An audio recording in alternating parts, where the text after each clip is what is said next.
Hey, what is going on, everybody? Ryan Leary, William Tincup here with Miss Maggie Smith of Traliant, correct? I got it? Correct. All right, That's I've it. got it. I've got it. Sorry, I've been mispronouncing the company Three, name. three takes.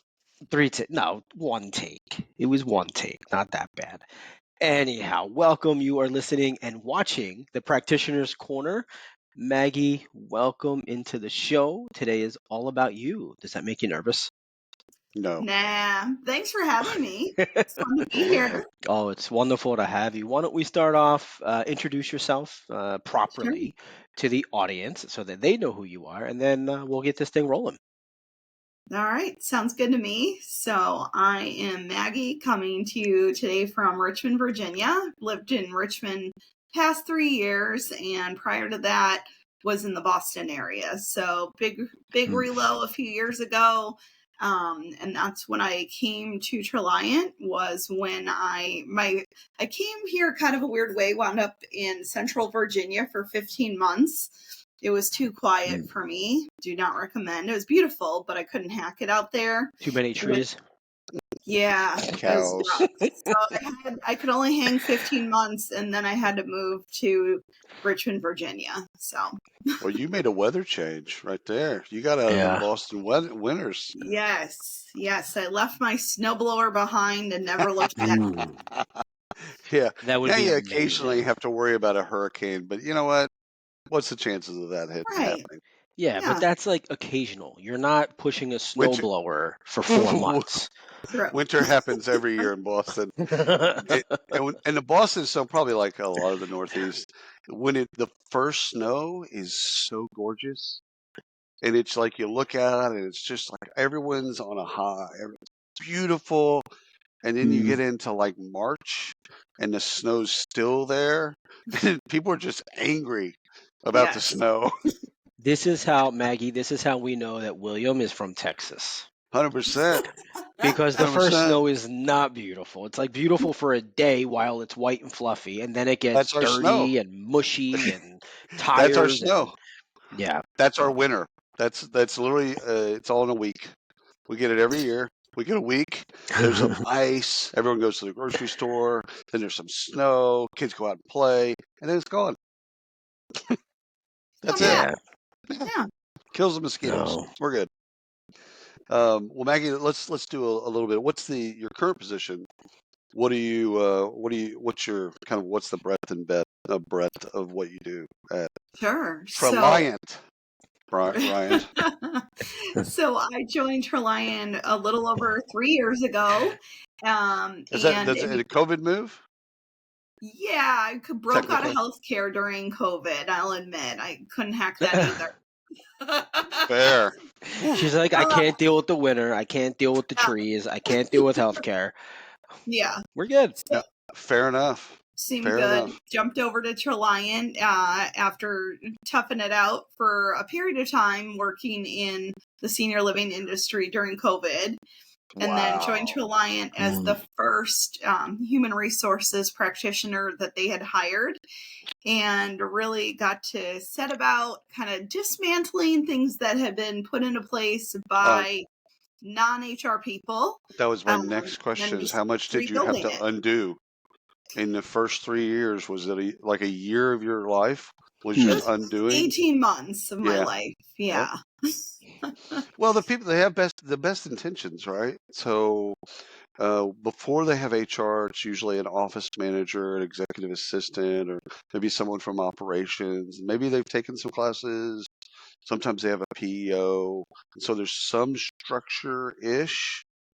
But most of the HR pros that I know, when they come in that situation, it's doing simultaneously putting in new practices while dismantling everything that was broken from before, whatever Yeah. that is. I think this is how great companies are built, right? I mean, a lot of these tech Yeah. companies, especially in our space, they've never had a lick of experience Oh yeah. in recruiting, in TA, HR, anything. They just had a bad experience, Well, they should. and they They built you should upon that. start.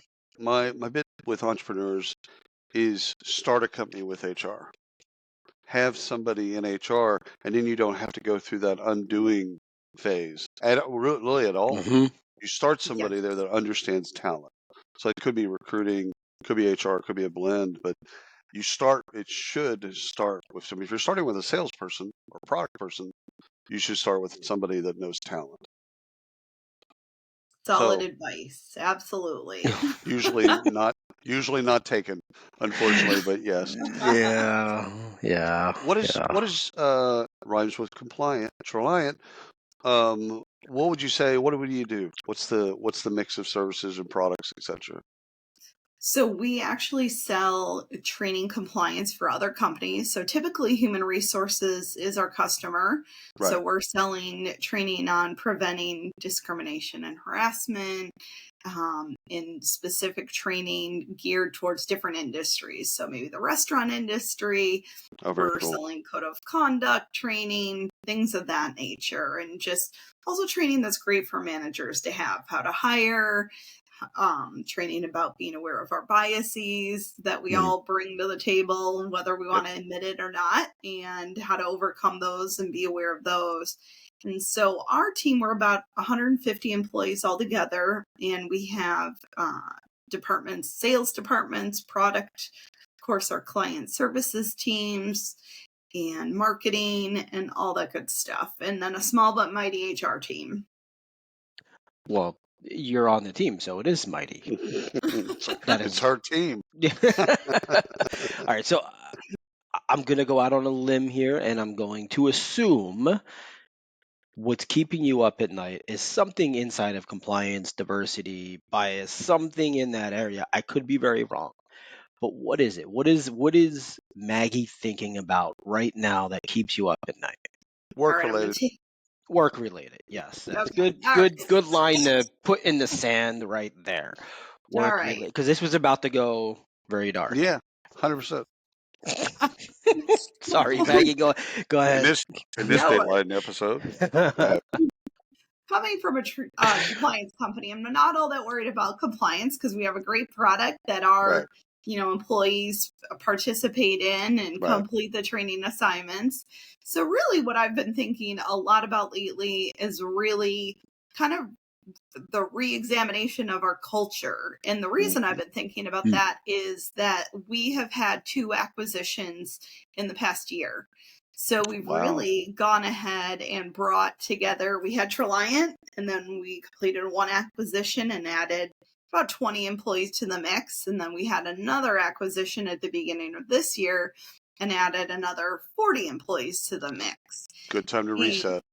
Yeah, so you really are bringing together completely different cultures, people who, were maybe used to operating in a much smaller organization, and, Right. really trying to take a step back and understand what's important to all these people that are now together, and what keeps them up at night, most importantly, and how can we fix that. So to really get to the bottom of that, now that we're about almost 6 months in with the last acquisition, we just rolled out a employee engagement survey, and the results are pouring in. We're doing a great job. We're closing it out on Friday, and we have a 91% participation rate so far. That's fantastic. Oh, nice. Yes, I'm excited about that. I always And- avoided that's those huge. surveys when I worked. Oh, Ryan, no, boo. Yeah, but Oh, but you it's never really took important. them either. Stop it. No, of course. But the thing is it's syncing up the culture and also syncing up the business strategy and the goals and the vision and all that stuff. Absolutely. Very So important. it's not done in a vacuum, but getting everyone's interest. So to give us some context, Maggie, are we a return to office? Are we hybrid? Are we remote? Fully remote? Like where are we on the spectrum? Traliant's fully remote, and the companies Ah. that we acquired are also fully remote, which can Good. add to the challenge 100%. in bringing those 3 cultures together, Right. building the psychological safety, getting people to work together. It can be a little more complex, but certainly doable in a fully remote environment. Oh yeah. You just Yeah. it's a different method than we Yes. used to. We would walk around and talk to people. Okay, that was a Yes. method, but now you can't walk around and talk to people, but by getting the survey results back and finding out, okay, people really care about whatever it is. It Right. doesn't matter. Mhm. Then you can actually start to figure out, okay, strategically, how do we tackle that How do I communicate that to the other leaders and make sure that everyone sees the same thing? And again, it's syncing. I think once you have some data, it's syncing that up with business strategy. Absolutely. Yes. And making sure that everybody's clear on what the business strategy is. Because even if Right. you think you've communicated it consistently, there are still people out there, I could guarantee, who aren't sure what the 100%. strategy is. 100%. Right. I always Right. do that deal when I would do the business strategy. I'd say the goals. Here are the 3 goals, and then I would literally go person by person and go, "What'd you hear?" Like when I got at them individually, I'd do this bit where I'm like, "What'd you hear?" And then they tell me, and almost to a Yeah. T, no one got the 3 goals. Like they Yeah. got my 2, but they never got all 3. And it's like, oh, that's a wonderful way of going, okay, good. So here's 1, here's 2, here's 3. On 3, you're a little sideways, not a problem. Here's why 3 is important. And again, it's hard for leaders because they think they're great communicators and I think they can just communicate once and like it's done. Employees need to me at least, they need a constant drumbeat of what it is, why they're doing it, why does it matter, so that they can feel like they're a part of something. Absolutely. Maggie, Yeah. what's the big challenge right now that you're facing with Mm, integrating these 3? And I asked that yeah, question for obvious reasons, but the audience that listens to this show follows journeys of practitioners, and I'm going to assume people that are going to click here are going to be in this situation. So what are those challenges that you're facing? And let's maybe dig into that. It's so interesting that the 3 cultures that we brought together are so very different. So the last culture that kind of joined us, they were, a really intimate group that knew each other really well. And we've like dropped them into the sea of 150 people when they were, together with 40 and yeah, really knew Yeah. everyone.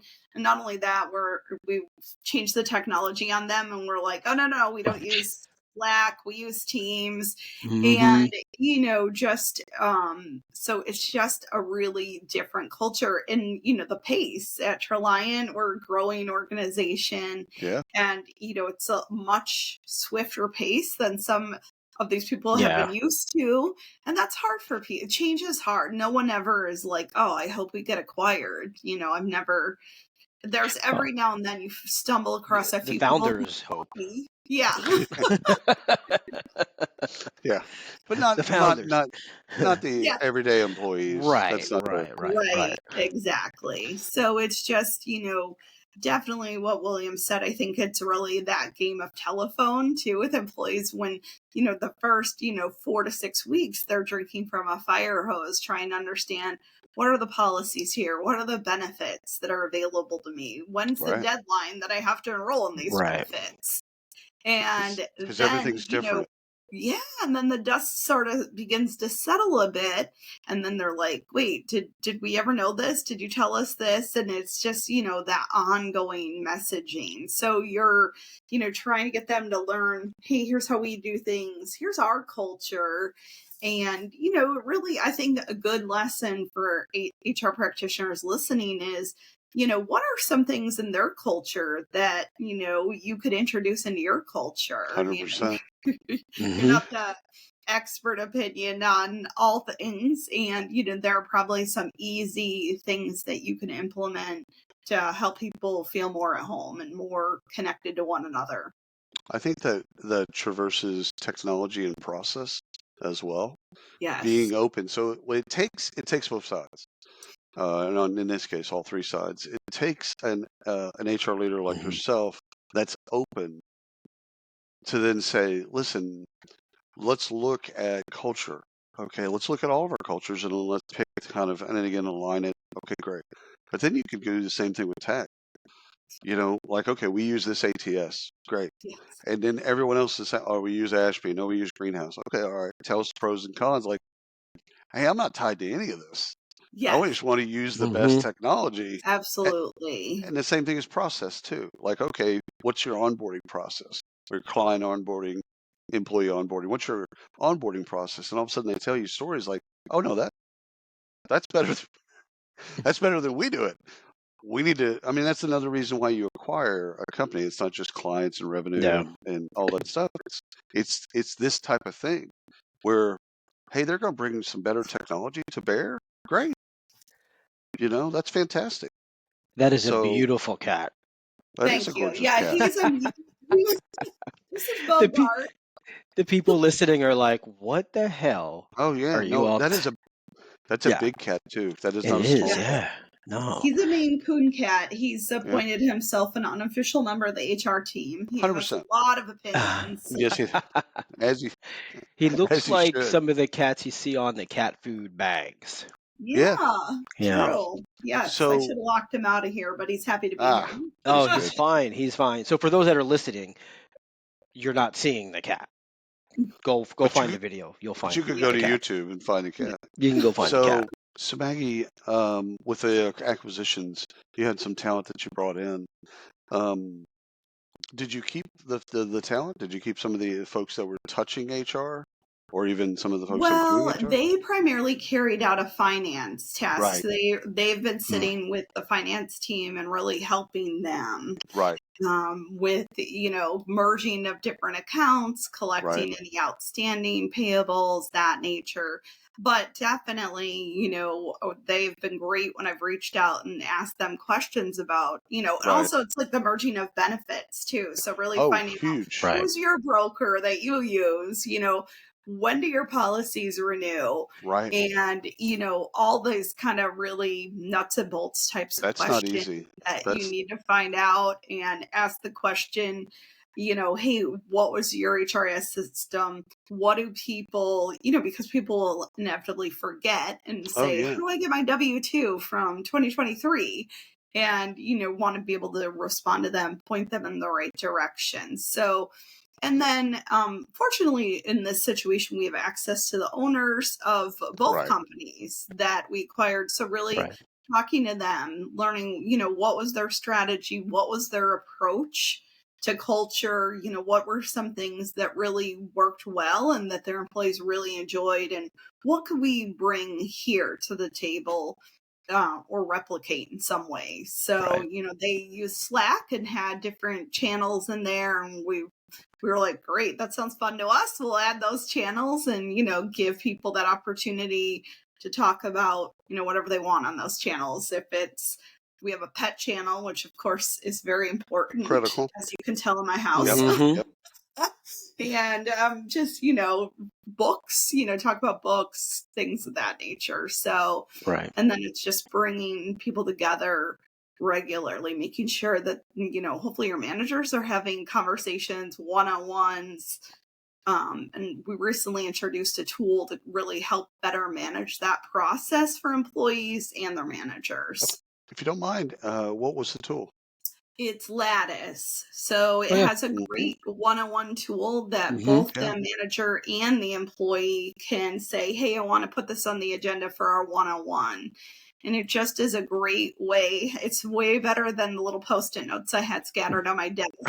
It's much more effective because Little without bit. fail, yeah, Little bit. my Hey. meeting and then find another Post-it and think, Yeah. be Yeah. there.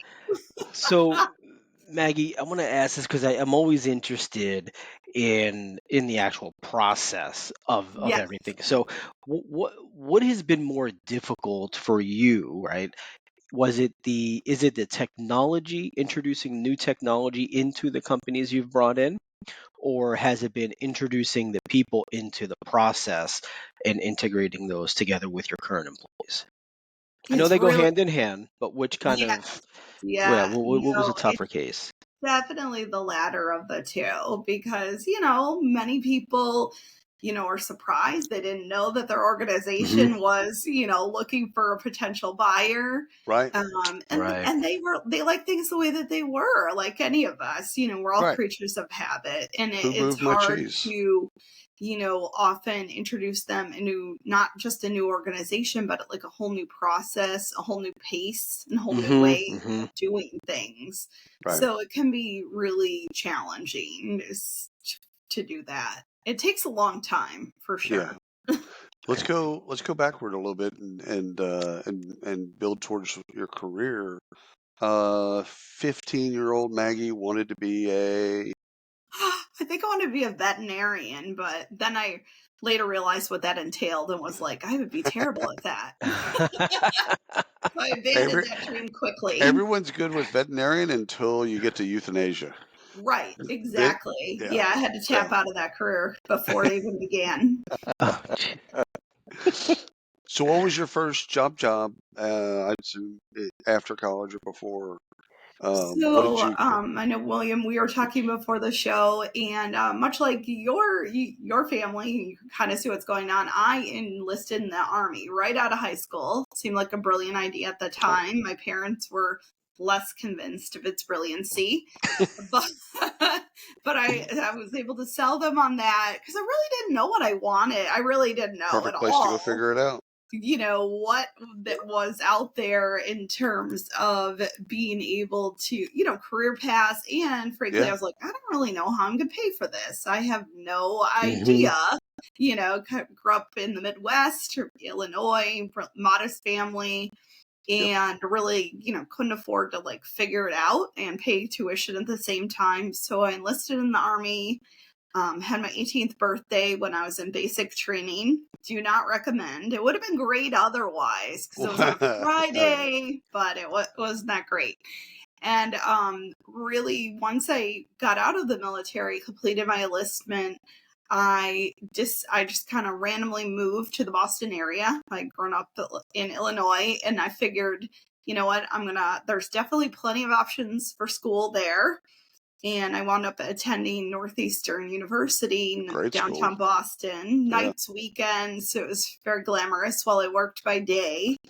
And one of those jobs that I ended up at, I was the office manager, predictably, as you mentioned before, William. Right. And I didn't even know when I was hired that HR was a part of that job. They just kind of slid that in. Yeah. Oh, by the way, you got the office manager, payroll. Yeah.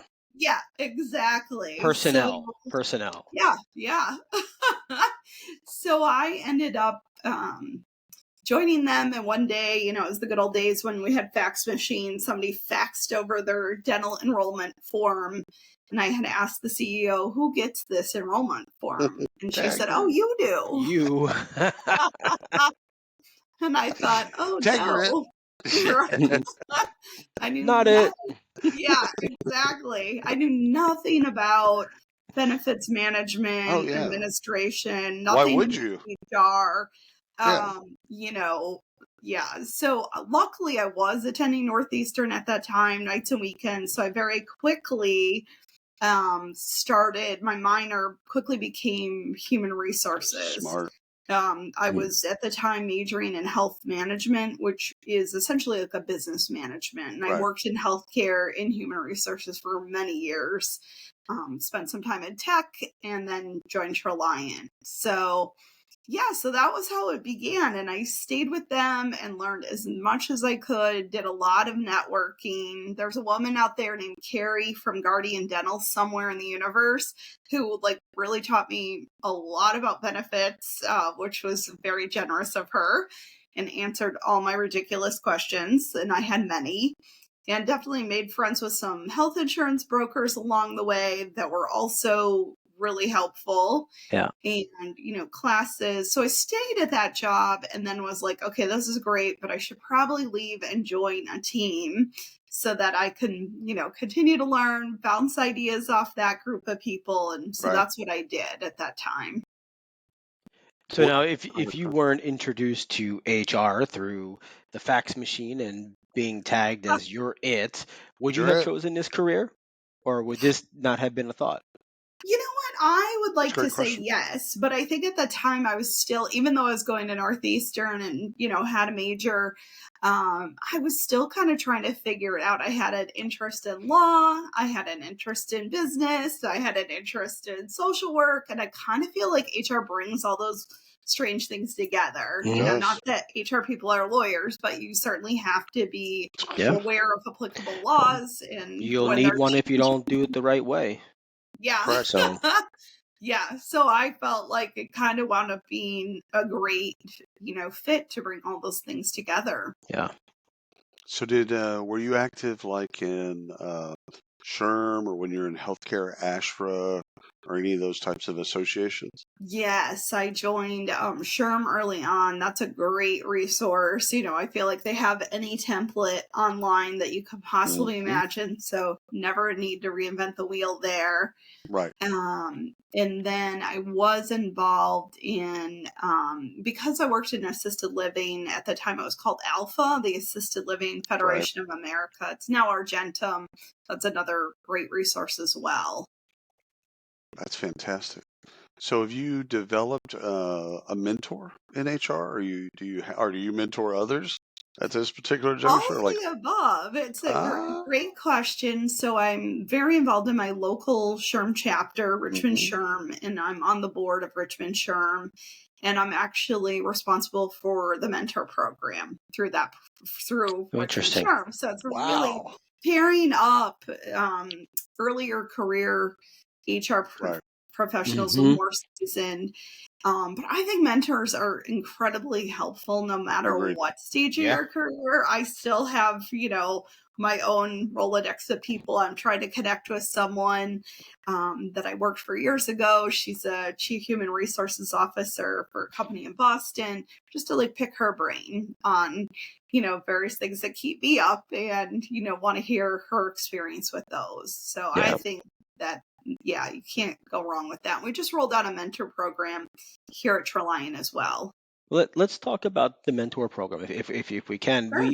We've had a number of conversations around this, and we seem to get. I think there's a common theme among Hmm. how people are building, but they're nuanced in different ways, and I think each is slightly different. So curious to understand how you're building this mentorship program. Sure. How are you building it? What are the Hmm. prongs that you're putting into this? So it's really, we had people all complete an application to indicate their interest in either being a mentor or being mentored. Some people were like, I do either one. And just really kind of looked at, what were they hoping to get out of it? Why were they applying? What was driving that? And Right. then really looking at, okay, who are the individuals that, what are the answers on both sides? And that's how we made the matches. I know that in some case, I think my team member was like, really those two? And but it made sense because the one individual really wanted to learn about an aspect of the business that touched her department. And so we just kind of had the kickoff and are, kind of letting people loose and letting them set up their first meeting, but really sharing resources with them. There's a great book out there, and I'm going to look up what it's called because it's escaping me now, but it's really about mentorship and really developing goals as both the mentor and mentee. But I Smart. just feel like mentors get so much out of that experience as well, maybe Kind of even a two-way sometimes street. more. Mhm. Yeah, Yeah. yeah. So on assisted living and healthcare, so we'll do separately if you don't mind. Sure. Um, what are some of the unique things that happen in HR in those two areas? Well, I know that, everybody in HR would point to COVID, for Yeah. sure, but absolutely, I remember at the time, COVID was happening and I had just moved to the middle of nowhere, Virginia at that time. And I remember unpacking, books that I'd saved from my master's degree program and thinking, well, these are useless because nobody covered a pandemic as something to worry about. Thrift store donations. Exactly. Fair, fair statement. Fair. Yeah. So I Yeah. just, at that time, I mean, that was a real, a real challenge. I feel like healthcare, and doing HR in healthcare is an added challenge because, often you're working with people who unfortunately are underpaid. It's a Hmm. very hard job. They could go, get paid the same amount of money to work at Target and, probably go home with clean clothes at the end of the day. Right. Right. So it was always a challenge. And then it was heightened by COVID where, Mm. people lost daycare for their children and they were like, I don't know how I'm going to come to work. or people were, working for us who had compromised immune systems and really, understandably were like, I don't really think I can continue to put myself in this situation. So that was really, it just compounded the challenges that many healthcare providers, organizations face day in, day out. So this is not a loaded question. Sure. It's a question that I know practitioners are going to have that are either going to go through acquisitions or that have been through them. Is you've got 3 different compensation strategies that have been played out over years or months or whatever the bid is, and to sync those up into one place. You might have a let's say BDR, just make it super simple. Someone in sales at company 1, they might have a different comp structure. In company 2, something completely different. Company 3, completely different than those 2. And at one point, it's getting those things synced up. And again, it can't happen overnight. It doesn't happen overnight. But your thoughts on how do you get to, because you got compression issues, you got pay equity issues, you got, and that's when I say every acquisition in the history of acquisitions has this. So not you. Yeah. What's your philosophy on kind of getting those things synced up? Well, definitely make friends with finance quickly. If you're not already there, Yes. now's the time. And you definitely need to, and work with definitely the sales leader on, and definitely, you're absolutely right. We didn't like rip that rug out from under people, Right. You just can't really had to say, and even like the benefits cost, for example, you got to look at that. What are Good people, Right. paying towards their benefits? We acquired a group and they weren't paying towards their benefits. So we're not Right. going to be like, welcome to Traliant. Here's how much it's going to cost. Right after that, 50%. Come on. Yeah. Yeah. Not a good. How do you even manage that? Like, if I'm paying nothing, William's paying 50%. I mean, I don't want to pay Got to 50%. get I them to mean, sync. you really Over need time, to you have kind to of go. look at when does your plan renew. We were and get really creative and friendly with your broker. A lot of the employees we inquired lived in California, so they had this different Kaiser HR plan. laws. So we don't have a Kaiser plan. So really, we made the decision, hey, we're going to keep you with your plan. Which I hope there's probably not brokers listening to this, because I'm not sure that was 100% on the up and up, but it was the right thing to do for the employee to maintain their network of providers and 100%. really, be able to knowing that a change would come at a certain point. Exactly. We said, hey, you know what? We're not changing it today, and I can't tell you what it'll look like by the time our open enrollment rolls around, which will be rolling around in July. Yep. Working on that renewal now. So really kind of looking at it, what makes sense? Is there a way to ease people into it? And really, and then William, you mentioned, you really want to get everybody in your HRIS system, really, take a look at the salaries for people. And if you know that, somebody's off and maybe you don't need to correct it, you need a budget for that because you might not have that budget set aside. But really, how do we make that correction? That because maybe they came in higher than somebody else on your team with the 100%. Same seniority. So how do you you got to plan for all of that? Or, and it's so different by organization because it really depends on the organization's pay philosophy too. 100%. Total rewards, total benefits, having all of that stuff. And I love that you mentioned benefits as I talked about pay, because it's all tied together. It's all, from the CFO's perspective, it's all an expense. It's a good expense, but it's still an expense. But what comp professionals have told me in the past, when they have to go through this kind of bringing everything together, is you manage expectations really wisely in communication. It's like, this isn't happening overnight. Don't expect it to happen overnight. And then when it does, once there's a budget and a plan, then it's incremental. So if you're trying to adjust salaries, let's say 45 is the average, and you're trying to bring someone from 35, you don't just give them $10,000. Right. Yeah. It's like $1,000 a month that just gets added. The obviously you talk to the employee about it and all that type of stuff. And But that's really, when I joined Traliant, things were kind of all over the map because they didn't have HR. And I remember there was one department in particular, and I called the leader and said, "What happened?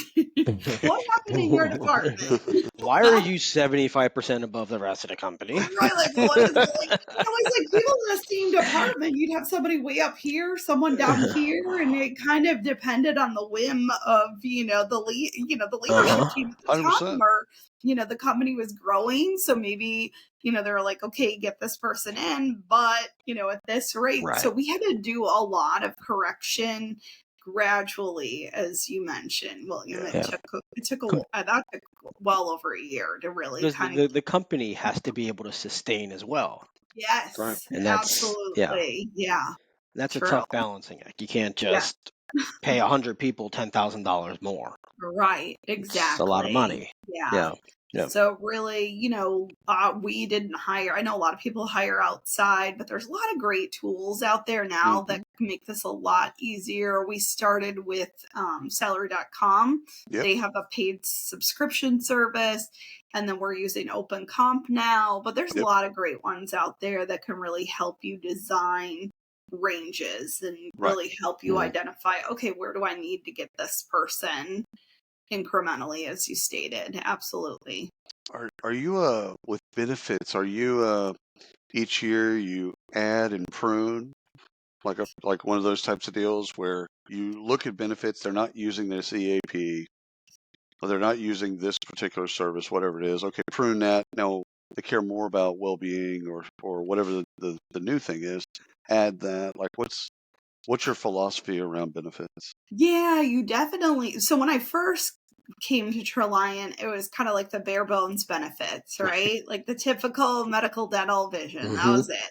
There were no voluntary, employee paid options. Right. And we rolled out a survey right away to figure out like what is important to this group of people, what matters to them, what would they like to see, because you don't want to add a whole bunch of stuff at once because that's just overwhelming to people. Yeah.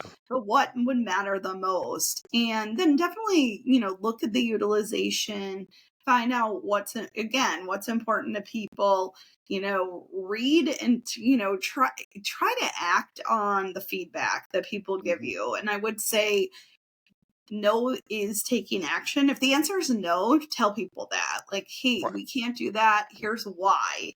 I think that as long as you're closing that feedback loop, people at least feel, hey, they heard me, they looked into it, they gave me an answer. Wasn't the answer I wanted, but they explained why, or could we get there incrementally as well?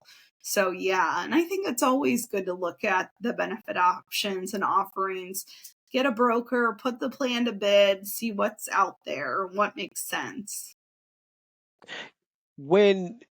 So people that are listening to this particular show are probably going to be in your situation, right? Yeah. So doing the integrations, etc. On the healthcare so William mentioned some of the prongs, right? The add-ons there. So the well-being or the total rewards, or like the example you gave around paid time off for volunteering, things like that. Yeah. How do you solicit the feedback from your employee Now you're a much population? larger employer population. You're much larger, right? So you solicit that information, you have a whole bunch of ideas from people. How do you make that determination? How do you prioritize that to bring that question. in? I'm assuming it's not, 20 people said this and 5, or is it as basic as that? No, I wish it was that easy. But 10 people said they wanted this is not important. Right. All those things have a cost to them. So Exactly. Yeah. So it's really, it's also making sure you're competitive too. When I got to Traliant, I was like, I remember when I got the benefits package for this job, and my immediate thought was, I gotta change this shit. I was like, you're like, I'm gonna sign this on the stipulation. This won't be here in a year from now. Right. I remember thinking, like, I don't know if I should take this job. I have a great benefits package. Then I was like, wait a minute, I'll be the one that's able to change this for 100%. myself and others. Right. So really, I just felt like, oh my gosh, I was amazed that, people even joined the company when I first joined. Right. I was like, I don't know how, I think, the fact that we are fully, remote probably worked in our favor. Right. But I felt like there were some things missing that were just table stakes for benefits that, we should implement. We did implement. Mm-hmm. And then I think it's really, this year, partnering with our broker closely and asking them, okay, how do we measure up against the benchmark of companies of similar size? So initially I was asking the employees. This year the approach is, okay, how do we compare? And, where are some areas of opportunity that we should look at? And, again, also partnering with your 401k to do the same. What's the match? Mhm. How do we compare against other companies, again, of our size? Well, and you said the magic word with utilization. If people aren't using something, that's an easy cut. Because again, that's an Yes. expense. Yeah. It's an easy cut. It Last is. question for me is advice you'd give your younger self. Like you're now into this career and you got all kinds of things in front of you, but what would you go back and tell yourself about HR? I would say make more mistakes. Break And I some know that's eggs. probably not the answer. No, it's You a might have great answer. expected, but I feel like where I've learned the most throughout my career was like these doozies that happened Yeah. that I was like, well, that wasn't good, but I'm not going to do that again, right? So I'd say, don't be afraid to make mistakes because it does mean you're trying something new. Just like you mentioned, William, if you introduce a benefit or a platform, like I remember joining Traliant and we rolled out this platform for people for like fitness challenges and things like that. And there was on-demand video. No one used it. Like they told me they were going to use it and they were interested. But then and then I was like, I'm just going to like get rid of this and see if anybody notices. No one ever asked. Yeah. Later, That's but the downside of a survey going out on December yeah, 31st. Are you going to use your fitness program? Oh, Yes. 100%. yes, 100%. true. So I would be like, don't you're not married to the mistake. Like everything is fixable. I love So it. just fix it. Yeah. No big deal. Like you could recover from that. You don't know unless, you try it. And then, Yeah. I learned from that experience, people didn't want to log into another platform. So now when I look at things, I'm asking, okay, does this integrate with Teams? How? Because that's where Right. people are and that's where they're Right. spending their time. So we have a recognition program. It integrates with Teams. It's an app called Matter.